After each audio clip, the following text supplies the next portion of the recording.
സംസ്ഥാനത്തെ പൊള്ളുന്ന ചൂട് പ്രതിസന്ധിയിലാക്കിയ ഒരു വലിയ വിഭാഗമുള്ളത് മീൻപിടുത്ത മേഖലയിലാണ്. മീനിന്റെ കുറവാണ് പ്രതിസന്ധി. വിലയേറിയതോടെ സാധാരണക്കാർ മത്സ്യം വാങ്ങാനും എത്തുന്നുമില്ല. ഇതോടെ ഇരുട്ടിലാണ് അവരുടെ ജീവിതം. ചൂട് ചൂട് ചൂട് സർവത്ര ചൂടാണ്. സംസ്ഥാനം അക്ഷരാർത്ഥത്തിൽ വെന്തുരുകയാണ്. ഈ സമയത്ത് ഏറ്റവും കൂടുതൽ കഷ്ടത അനുഭവിക്കുന്ന ആളുകളാണ് മത്സ്യത്തൊഴിലാളികൾ. മീനില്ലാത്തത് കൊണ്ട് തന്നെ ഉള്ള മീനുകൾക്ക് ഭയങ്കരമായ വിലയും. ആ വില ക്രമാതീതമായി കൂടുന്നതിനനുസരിച്ച് കുടുംബ ബജറ്റും താളം തെറ്റുന്ന അവസ്ഥയാണ്. എന്തൊക്കെയാണെന്നല്ലേ നോക്കാം.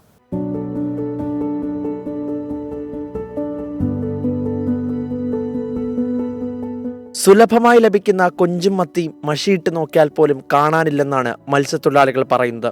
പുലർച്ചെ കടലിൽ പോയാലും കാലിവള്ളങ്ങളുമായാണ് മടക്കം. ഇതുപോലുള്ള അവസ്ഥയിലൂടെ കടന്നു പോകുന്നത് ഇതാദ്യമെന്നും തൊഴിലാളികൾ. ഈ ചൂട് കാരണം മീനിൻ്റെ ആ ഒരു ഇത് വളരെ കുറവാണ്. അപ്പം അതിനു വേണ്ടി ഞങ്ങൾ മാക്സിമം എത്രത്തോളം ഉള്ളിൽ പോകാൻ പറ്റുമോ അത്രത്തോളം ഉള്ളിലോട്ട് പോവുകയാണ്.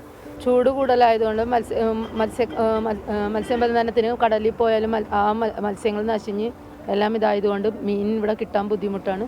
വളരെയേറെ കഷ്ടതയാണ് ഇപ്പോൾ ഇവിടെയുള്ള മത്സ്യത്തൊഴിലാളികൾ അനുഭവിച്ചു വരുന്നത്. വലിയ ഫിഷിംഗ് ബോട്ടുകൾ മാത്രമല്ല, ചെറുവഞ്ചികളും കരയിൽ വിശ്രമത്തിലാണ്. തൊഴിലാളികളിൽ ഒരു വിഭാഗം മറ്റു മേഖലകളിലേക്ക് ചേക്കേറിയിട്ടുണ്ട്. മീനുകൾക്ക് വില വർദ്ധിച്ചത് കച്ചവടക്കാർക്കും പ്രതിസന്ധിയായി. മീൻ വാങ്ങുന്നവരുടെ എണ്ണത്തിൽ വലിയ കുറവ്. ഇവിടെ ഇപ്പോൾ വന്ന മീനൊക്കെ വളരെ വില കൂടുതലാണ്. ഇവിടെ നമ്മളുടെ ഇവിടെ വള്ളങ്ങളൊന്നും പോണില്ല. പണി വളരെ മോശമായതിൻ്റെ പേരിൽ വള്ളങ്ങളൊന്നും പോണില്ല.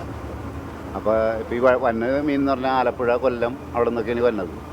ആ മീനൊക്കെ വളരെ വില കൂടുതലാണ്. ആലുവ, അങ്കമാലി, പെരുമ്പാവൂർ എന്നിവിടങ്ങളിൽ നിന്നുള്ള ചില്ലറ വിൽപ്പനക്കാർ മീൻ വാങ്ങുന്നത് വൈപ്പിനിലെ ഹാർബറുകളിൽ നിന്നായിരുന്നു. മീൻ ലഭ്യത കുറഞ്ഞതോടെ കടുത്ത പ്രതിസന്ധിയിലാണ് മത്സ്യത്തൊഴിലാളികൾ. മലയാളികൾക്ക് ഏറെ സുലഭമായി ലഭിച്ചുകൊണ്ടിരുന്ന അയല, മത്തി, ചൂര, ചാള എന്നിവയ്ക്കൊക്കെ ഭയങ്കര വിലയാണ് ഈ ചൂട് സമയത്ത്. മത്സ്യത്തൊഴിലാളികളുടെ ദുരവസ്ഥയാണ് ഇപ്പോൾ കണ്ടത്. ജീവിതത്തിൽ രണ്ടറ്റം കൂട്ടിമുട്ടിക്കാൻ പാടുപെടുന്ന ആളുകൾക്കിടയിൽ ചൂട് എങ്ങനെ ഒരു വില്ലനായതിന്റെ നേർസാക്ഷ്യമാണ് നമ്മൾ കണ്ടത്. ക്യാമറാമാൻ അഭിത്തിനൊപ്പം YS അഭിനന്ദ്, 24 കൊച്ചി.